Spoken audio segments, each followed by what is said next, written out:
Welcome back to Time Tested Mastery Life Lesson Self. I'm excited you're here for today because we're tackling one of the most critical skills for success, mastering your time. Think about it. Time is the great equalizer. Everyone gets the same 24 hours each day. The difference between thriving or merely surviving lies in how you use, or better yet, invest your time. Today, we're diving into tools and strategies to help you prioritize what matters most. We'll talk about a time management framework, the Eisenhower matrix, crafting your morning schedule, and discovering your one thing. At the end of this episode, you'll have some actionable steps to make time your ally. I want to take a moment to thank today's show sponsor, Cassie Winterrout at M5 Financial. Cassie is a San Diego native and seasoned lender with a diverse background in the mortgage industry. With over 16 years of experience, Cassie is known for her dedication to exceptional client service, earning her the title of the Friendly Lender. She resides in San Diego with her husband Trevor, their 5-year-old son Jake, and cat named Bacon. My sales team's clients and my own family members have worked with Cassie and all gave her rave reviews. If you are looking for an extraordinary lender, you can reach her at 858-999-1778. Let's start with your morning. I want you to think of your morning as the foundation of your entire day. How you approach these first few hours will set the tone for whether you win the day or let it slip away. Here's a simple framework to help you own your mornings. First, wake up and revisit your purpose. Begin your day by remembering what you're grateful for, what you're working for, and setting clear intentions for the day. Spend about 5 minutes visualizing, successfully executing your schedule for the day, then affirming your goals. It's amazing how much power there is in starting with positivity and clarity. Next, make sure you have your top 3 priorities for the day written down. Do it in the morning if you didn't do it the night before. These become your non-negotiables, the tasks that absolutely must get done. Keep them front and center. Now let's talk about time blocking when your workday begins. Between the start of your workday and 12 noon, block off uninterrupted time for your most important work. Did you know that most people are at their peak focus in the morning? Use this window to tackle your biggest priorities. And as we have discussed before, we need to be focused. Limit distractions, avoid email, social media, or anything reactive until afternoon. Protect your morning. Focus attention on your priorities, your goals, and your non-negotiables. Protect your morning as if it were sacred, because it is. Now let's talk about what we put into these mornings. Let's move on to a prioritization framework. This tool is essential for figuring out what deserves your attention and what doesn't. So we're going to talk about the Eisenhower matrix. It's a simple yet powerful tool that categorizes tasks into 4 quadrants. The first is those things that are urgent and important. These are tasks you absolutely must do immediately. The second quadrant is important but not urgent tasks. These are the things that you want to schedule. The next quadrant is urgent but not important. These are things that wouldn't bother you if you delegated them. And the fourth quadrant are things that are neither urgent nor important. You can eliminate these. So here are a few real-world examples. Imagine you have an unhappy client resulting from a missed deadline. This belongs in quadrant 1, the urgent and important quadrant. It needs to be dealt with right now. Taking care of scheduled tasks and following up on or before deadlines for our existing customers is important, but not urgent, and belongs in quadrant 2. Lead generation is also an important but not urgent task. When quadrant 2 items are procrastinated on for too long, they turn into quadrant 1 problems. The secret is to make sure quadrant 2 priorities don't become quadrant 1 emergencies. An email notification or a stack of mail lying unopened is in quadrant 3. They may appear to be urgent, but they probably are not more important than your quadrant 2 items. These can be delegated or done in non-prime time later. The fourth quadrant are things that are not urgent and not important. We won't go into those. You should probably just ignore those altogether. It is wise to spend as much time as possible in the important but not urgent quadrant. This prevents emergencies and the fires that need to be put out immediately, which really breaks down our time management system and takes us off schedule. This is where successful people focus their efforts for long-term growth and a strategy, because we are always working on important things while at the same time preventing unnecessary problems. Don't underestimate the power of this time management tool. I recently heard a popular real estate trainer say, "We don't have a time management problem, we have a priority problem. The Eisenhower matrix will help."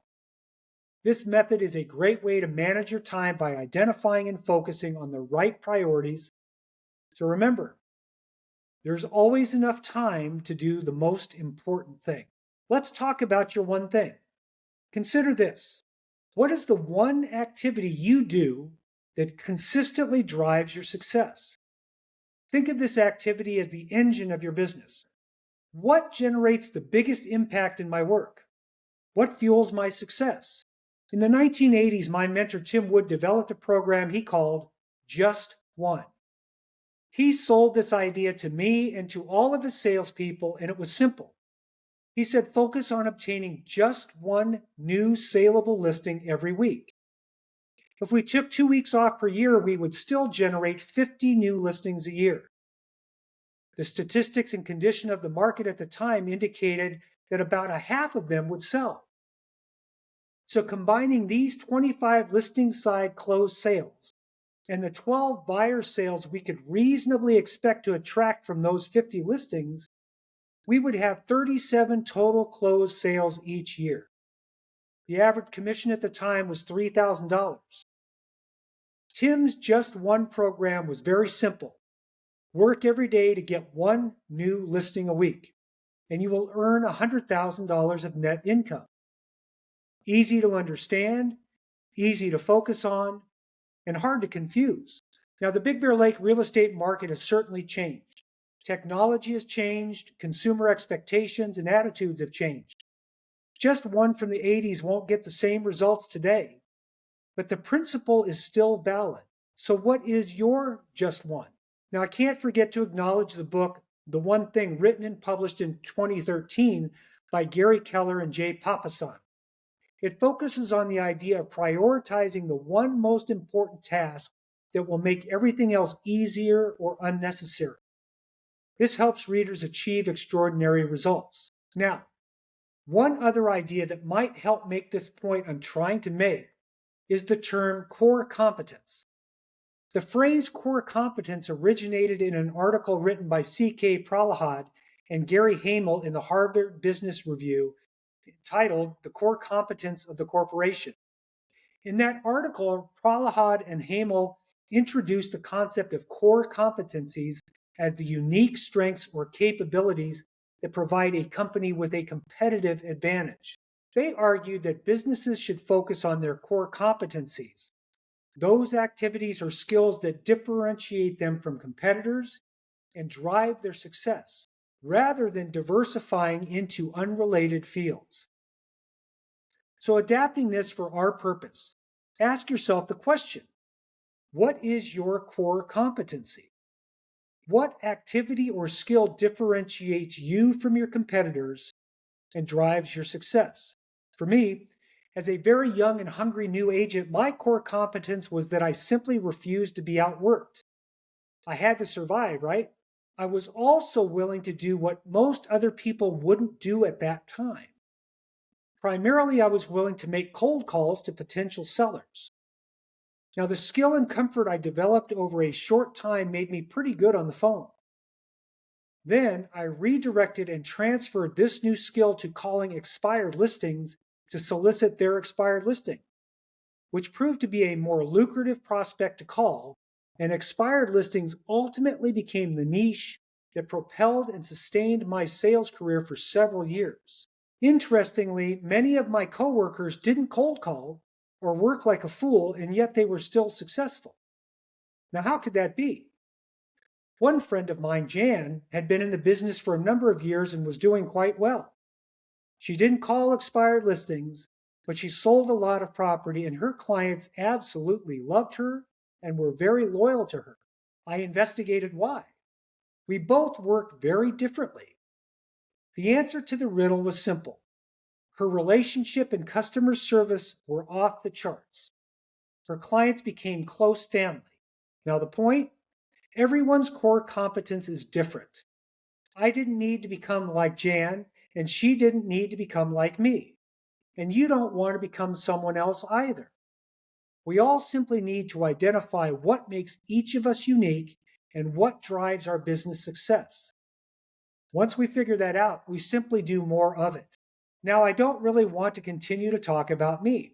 We need to identify your one thing. If you don't know what it is, talk to the people who know you well. Your best clients, maybe, or your sales manager. If you want to discuss it further, I invite you to message me on Facebook, X, or email me at timetestedmastery@gmail.com. If you already know what it is you need to do, put that activity squarely in quadrant 2 in your schedule. Make sure you spend a lot of time doing it and doing it well. And make sure you do it before noon when you're most energetic, fresh, and productive. In a previous podcast, we discussed focus and its importance on success and productivity. We won't repeat that here. But you need to remember, distractions will always be there. The question is, are your goals big enough, and is their pull strong enough to help you choose your priorities over all the noise? Now let's put all of this together with a powerful action step. I want you to design a weekly schedule that aligns with your top priorities.